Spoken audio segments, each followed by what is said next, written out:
Hi guys, good evening.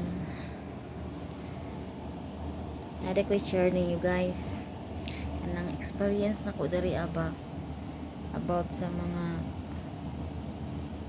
katulong din dito sa kamag-anak ng aking among babae. Ganito kasi ako matagal ako dito. 7 years na ako dito nag-stay sa Saudi sa amo ko. Then yung kasabay ko ng mga katulong ng amo ko dati, nag-uwian na po sila. Parang anim na katulong na nakauwi na sa pamilya ng aking amo. Pero ako, hindi ko pa uwiin ng amo eh. Ganito kasi yun guys. Nung 'di ba nagpo-post ako dati na katulong ng mama niya yung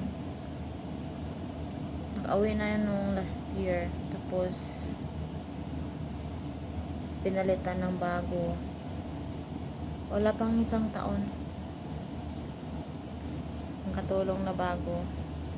Tapos sa kapatid din niya may bagong katulong din. Tapos ngayon, tapos ng Ramadan, ngayon andito sila sa farm, bahay nila sa farm, nagbakasyon sila. Di syempre pag nandyan sila sa farm, nagpunta kami doon, araw-araw kami doon. Pero ngayon hindi muna nagpunta kasi sabi magpunta dito, hindi naman tuloy nagpunta dito sana sila mag happenings, pero hindi natuloy, na busy ata or may pinuntahan ata yung kapatid ng aking among babae. Alam nyo ba yun guys? Grabe yung mga experience ko dito, ang mga katulong nila dito, tulong ng kapatid ng amo ko tsaka mama niya. Hindi siya Pinay, hindi siya Pilipino, ibang lahi. Yung dalawa is Kenya, then yung isa Indonesian ata yan. Ewan ko, hindi sila nagkakasundong tatlo. Tapos tatlo sila doon sa farm. Every magpunta kami doon, hindi sila naglilinis. Tapos parang parang akala nila sila yung amo, ganun ba? Hindi kasi ako hindi ako tawag nun. Ayaw ko yung makita na madumi-dumi yung lalo na yung CR. Ayaw ko ng ganyan kasi dito malinis yung talaga. Habang tulog yung amo ko, naglilinis ako ng maaga. Kapag matapos ako ng maaga, matutulog ako or mag-Facebook ako. Ganun ako talaga. Tapos tumawag dito sa pag hindi ako magpunta sa farm, tumawag dito yung mama ng aking among babae. Punta kami doon. Tapos punta kami doon, ang buong bahay hindi nalinis, kahit kusina kalat na kalat. Tapos yung mga putik na kapasok na sa CR, lalo na yung sunod nila ng tsinelas or sapatos galing sa labas, tapos pumasok sa CR, hindi naman lang hubarin. Kaya di syempre pag maano ng tubig, malagyan ng tubig yung sapatos, putik, diba? Alam nyo ba yun? Every punta ako doon, ako maglilinis doon. Tapos mag-away-away yung tatlo pag nandun ako. Sumbong sila sa akin. Tapos yung isang katulong sumbong naman sa akin, si ganito ganyan, hindi naglilinis, hindi tumutulong. Syempre akala nila baguhan din ako. Kasi tahimik lang akong tao eh. Ganito kasi ako, pag may baguhan, ginaguide ko lang talaga sila. Hindi ko sila inaano na, porket ako matagal na dito, ganunin ko. Hindi, ginaguide ko pa rin sila, sinasabihan ko na wag ganyan. Kung ano man yung mga trabaho dyan na hindi pa nalinisan, hindi pa nahugasan, o habang tulog pa yung amo ninyo, dapat kayo naglilinis na. Dapat kayo nag-prepare ng pagkain ng mga alaga ninyo. Wag ninyong wag mong antayin na magising na yung mga amo ninyo. Hindi yung amo nyo una na magising. Kasi hindi natin alam na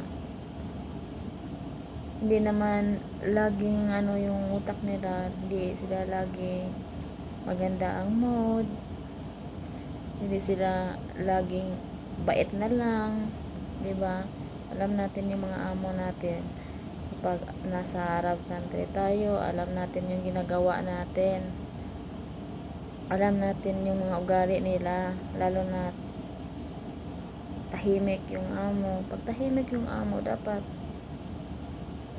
yun, magkilos-kilos ka din. Hindi porket na babait sila, kita mo na mabait, hindi ka pinagsigawan, hindi ka pinag ano-ano ganyan. Minsan kasi, yung amo ko, hindi yan pala utos. Yung amo ko, hindi yan pala utos. Ang pala utos yung mga kamag-anak niya. Pero mismo amo ko mag-asawa, hindi yan pala utos sa akin, kasi alam nila na habang tulog sila, nagtatrabaho ako. Pag magising sila, naka-prepare na ako ng pagkain nila. Mag-alaga na lang ako sa mga alaga ko.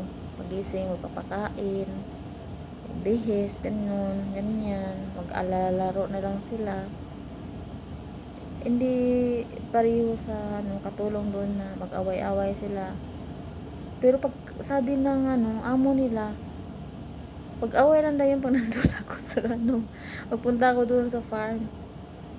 Pero kapag nandun ako, sumbong yung isa, tapos pag lumapit yung isa, umalis yung isa, susumbong naman sa akin. Parang ko ba, parang nasa akin sila nakasandal. Hindi ko alam na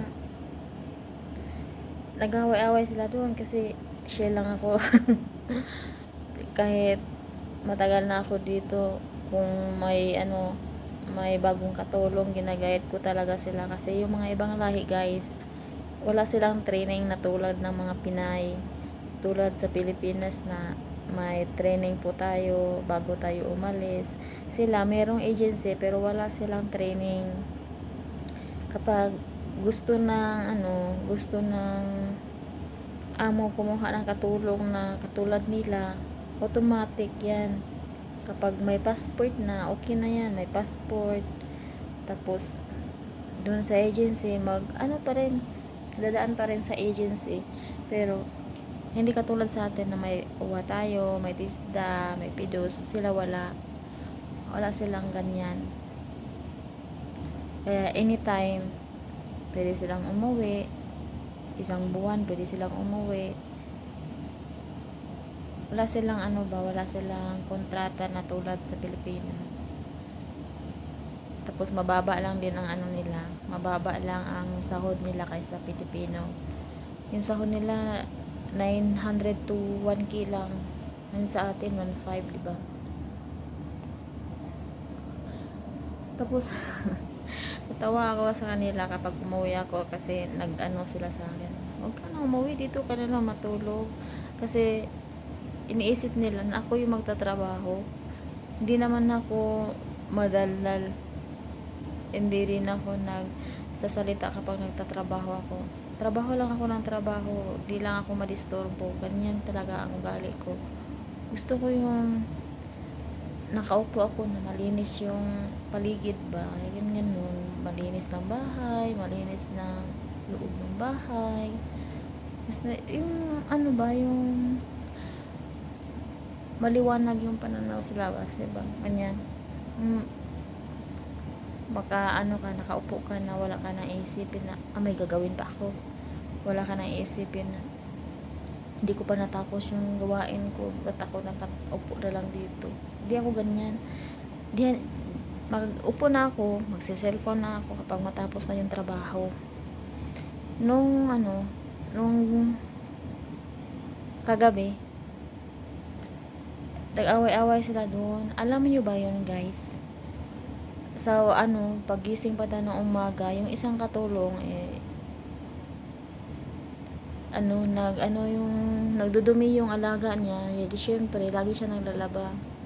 Hindi naman pinapasuot ng pampers, shirt lang, tapos doon sa shirt nagdudumi, tapos lagi siya naglalaba. Ngayon yung isang katulong ugali, hindi maintindihan yung ugali.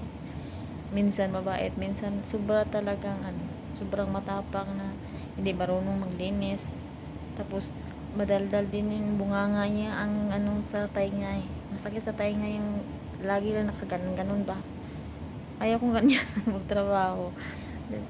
Kaya pag pupunta ako doon, wala akong kinakampihan sa kanila. Nandiyan, lagi ako nasa gitna. Sabi ko, huwag kayang maganyan kasi pareho tayo katulong. Basta, sige, talaga, hindi hindi tumutulong sa akin. Sabi na po, yung sa kabila, yung isang katulong, ikaw naman hindi na ka rin trabaho, ganun sila. Tapos pagtawagin sa amo, hindi nakikinig. Tapos hindi naman nagluluto ng maaga. Yung mga amo nila nagdadala na din kasi hindi marunong pag hindi ako magpunta doon, hindi malinis yung CR, loob ng bahay, ay yung kusina, iwan ko lang, hindi ma-explain yung mga kalat. Tapos yung mga putik, nasa loob na ng CR, hindi na pa rin linis. Ayaw ko na ganyan talaga.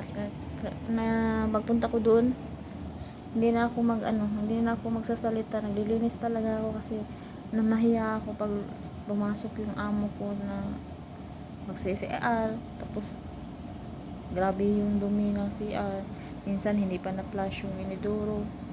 Ganun. Alam mo ba yun na lagi silang nagsagutan. Yung maingay talaga yung mga bibig nila. Hindi pareho sa akin na pag may trabaho lang. Pero ginaguide ko pa rin sila. Ayaw ko talaga na di porket na matagal na ako dito, ganito, ganyan yan, mga duyot. Hindi ako gaganon sa kanila. Ginaguide ko pa rin. Ito, gagawin nyo bukas. Kasi uwi kami mamaya. Sabi nila, dito ka lang matulog. Huwag ka na kayong uwi. Sabi ko, uwi kami kasi may trabaho din ako doon bukas. Tapos trabaho amo ko. I-assign ko sila assign ko sila sa trabaho nila. Sabi ko, bukas pagising mo, magluto ka ng pagkain ng alaga mo. Huwag mong intayan yung magising ang amo mo kasi magalit yan, alam mo yan. Nung isang araw, pinagalitan kasi hindi pinakain ng mga alaga nila. Gumising ng umaga yung bata, alas 9 ng umaga, tapos alas 2 na ng hapon, hindi pa nakakain. Di syempre sa akin, humingi ng pagkain. Lilinis pa ako. Tapos nagluluto pa ako ng tanghalian. Tapos sila, nagsiselfon lang, nagmukmukan sa loob ng kwarto. Hindi lumalabas. Tapos pag alaga nila, hindi pa kumakain. Hindi nagalit yung amo. Nag-iyakan sila. Ganun talaga yan, guys. Hindi... Kahit sa atin, mga kababayan natin, huwag nating i-down. Kasi tayo naman yung nauna, tayo yung may alam na kaysa mga baguhan. Yung mga kababayan natin, i-guide pa rin natin kahit alam na nila, hindi nila alam yung gawain. Pareho naman tayo, pagbaguhan tayo yung mga Arabic na gawain, hindi natin alam yung dumating tayo ng bago, di ba? So tayo ang matagal, tayo mag-guide, hindi natin na siya yung bago pa yan, hindi yan marunong, huwag ganun. I-guide natin. i-guide natin sila para din matuto, 'di ba? Yung mga natutunan natin, i-share din natin sa kanila. Wag nating pagsabihan ng ano-ano kasi pareho tayo katulong. Wag nating laitin, 'di ba? Kahit hindi natin sila hindi sila natin kabayan, hindi sila Pilipino. Ako naman yung matagal dito. Sabi na nga ng amo ko, sabihin mo sa susunod, magtatanong ulit, sasabihin mo, 1 taon ka pa dito. Kiminsan yung isa, parang yung baguhan pa nga, pero ang tapang-tapang. Nung first time namin na pumunta dito, nung bumating sila, pumunta kami doon, tapos ko na naplansa yung tub ng aking alaga. Tapos nilagay ko sa dingding. Tinapon niya. Nagalit ako. Sabi ko, ba't mo tinapon yan? Tapos na naplansa, tapos na nalalabahan. Malinis na yan. Kasi daw nawala daw yung charger niya. Sabi ko, wala akong alam sa charger mo. Na-misplace mo ata dyan. Hanapin mo. Tapos sabi niya, kinuha yata ng alaga mo. Sabi ko, kailan pa ba pumasok ang alaga ko dito sa kwarto niyo? Hindi naman pumasok dito. Naglalaro yan naglalaro lang yan sa labas. Sabi ko, tulog ako dito kanina. Kasi na sumakit yung tiyan niya, alaga ko maliit. Tapos hindi naman nagpumasok yung mga ate at kuya ng aking alaga. Sabi niya kinuha daw. Bakit kinuha yan? Hindi naman sa kanya yan. Tapos yung niya, yung cellphone ng aking alaga iPhone, sa kanya ay Samsung. Hindi naman kasya yan sa charger kasi ang iPhone ng aking alaga, ang charger ay maliit lang yung USB. Tapos daldal siya ng daldal. Sabi niya, ilang taon ka na ba dito? Sabi niya, akala niya baguhan lang din ako kasi tahimik lang ako ba. Tinitingnan niya ako lagi. Sabi niya na hindi ako nakihalubilo sa kanila, pero hindi nila alam na pinapa-observe ba ng kaniyang amo sa akin. Pero hindi lang ako nagsasalita. Tinitingnan ko lang sila kung nagtatrabaho ba o hindi. Tapos hindi rin naman ako nagsusumbong sa kanilang amo. Kasi alam ko naman yung mga bago lang. Tapos alam nyo na yung mga ibang lahi, diba? So ginagayad ko pa rin sila, tinitingnan ko lang, hindi ako nagsusumbong. Hintayin ko lang yung amo nila mismo na sa kanila. Doon lang ako nagalit sa tinapon nila yung damit ng aking alaga na malinis na, tapos na naplansya. Isusuotin na lang ngayon yung Eid. Alam niyo yung Eid, diba? Nagsusuot sila ng white dress yung mga lalaki. Tinapon niya, siyempre pag makumot yan ay pransyahin na naman ulit. Sabi ko, wag mong galawin yan kasi hindi ka naman inaano ng damit tatapang-tapangan, sumisigaw-sigaw. Sabi ko, akala mo datihan ka na dito. Hindi mo alam, hindi mo lang ako tanungin. Sabi niya na, bago ka lang dito. Tumawa ako, sabi ko, baguhan pala ako dito. Sino ba baguhan? Ako, ikaw. Tumahimik siya. Tapos narinig kami ng kanyang amo sa labas. Tapos ang amo ko galing din sa gikan din nag-shopping. Kakadating lang. Tapos tahimik ako. Sabi ng amo ko, ba't ka tumahimik? Tapos yung dibdib ko, kasi pag galit ako nagkaganon yan yung dibdib ko. Sabi ng amo ko, anong nangyari sa'yo? Ba't ka tahimik dyan? Kain na ba yung mga bata? Sabi ko, tapos na. Ba't ka namumula kasi na yung mukha ko. Pag galit ako, mula ang mukha ko kasi gusto kong makasampal. Pero pinigilan ko. Kaya namumula yung mukha ko. Kaya kilala ako ng amo ko kasi matagal na ako dito. 7 years na ako dito Tahimik lang ako. Sabi niya, nangyari sa'yo? Sabi ko, yung katulong ng kapatid mo, nagpatapang-tapangan. Tapos Hindi naman niya naglilinis eh. Tapos, tinapon niya yung mga gamit ng anak mo. Katapos ko nang pinaplansya yun. So, suotin na yan, kinabukasan. Tapos, tinapon niya. Tapos, yung nilagyan ko ng hanger, tinanggal. Tinapon din. Sabi ko, tingnan mo oh. Kaya yan na yung mga, mga kapatid ng aking amo, kinakausap niya. Hindi naman daw, sabi ng aking amo, yan si Chili, hindi yan ganyan. Tahimik lang yan, nagtatrabaho yan. Kasi yung mga amo ko talaga, sa totoo lang, hindi yan pala utos. Hindi yan mag-utos lang yan pag lulutuin. Natatanong ako sa sa kanila na yung dapat lutuin. Ganun lang. Lutuin na ganito ganyan. Magluto ng kabsa or biryani, ganun. Tapos papakain ng bata. Ganun lang yung tinatanong sa akin. Pero guys, kapag may baguhan po tayong mga kabayan, lalo na mga Pilipino, huwag natin i-down, huwag natin lalaitin, husgahan, kasi alam nyo na pagbaguhan na, alam na natin yan na hindi sila marunong. Yung natutunan natin, i-share din natin sa kanila, 'di ba? Kasama mo man o hindi, magkasama kayo kapag syempre magsama-sama yung mga mag-happenings ng mga amo, 'di ba? May mga Pilipina din. I-guide pa rin natin. Sasabihan na para matuto din sa natutunan natin. Ganun, 'di ba? Sarap sa pakiramdam kapag tayo po ay makatulong din sa ating kabayan na mga baguhan. Huwag porket na matagal na tayo, huwag ganun. Tulungan natin, 'di ba?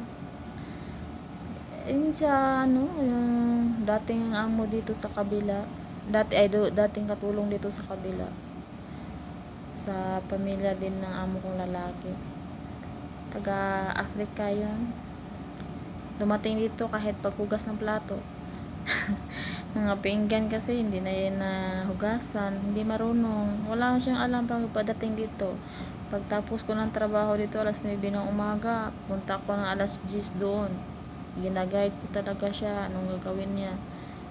Tapos yung mga plansyahin, paano lalabahan yung mga ganun. Parang ako na yung nagtatrabaho pero wala akong sahod doon. Nagte-training ako sa kanya kapag katapos ng aking trabaho. 'Di ba? Mahirap talaga yung tayo may alam. Pero mas maganda yung may maturuan tayo na parang parang sarili din natin, 'di ba? Na noon hindi tayo marunong. Ngayon marunong na tayo gumawa sa mga gawain na mga gawain ng mga Arabo, 'di ba? Saya tayo pag may matulungan tayo mga kabayan, mga kasambahay kahit hindi natin kabayan. 'Di ba? Yung mga baguhan lang. Ang sa akin lang talaga, ayaw ko yung matapang-tapangan, yung sip-sip sa amo, ayaw ko ng ganun. Yung isang katulong kasi sip-sip ko, mabuwisit ako sa kanya pag magsumbong siya sa akin, tapos susumbon niya yung kasama niya doon. Hindi ako ganyan. Ayaw ko ng sip-sip. Ayaw ko ng sip-sip sa amo. Tapos sip-sip sa amo, tapos hindi naman marunong sa mga gawain. Pagdating ko doon, 3 sila katulong doon, wala namang nalinis kahit isa. Kahit sarili hindi sila naliligo, di ba? Kaya ayaw ko ng mga sip-sip. Gusto ko yung totoong ako. Ganun. Yung totoong pagkatao. Yung ayaw ko yung plastic. 'Di ba? Ganun lang 'yan.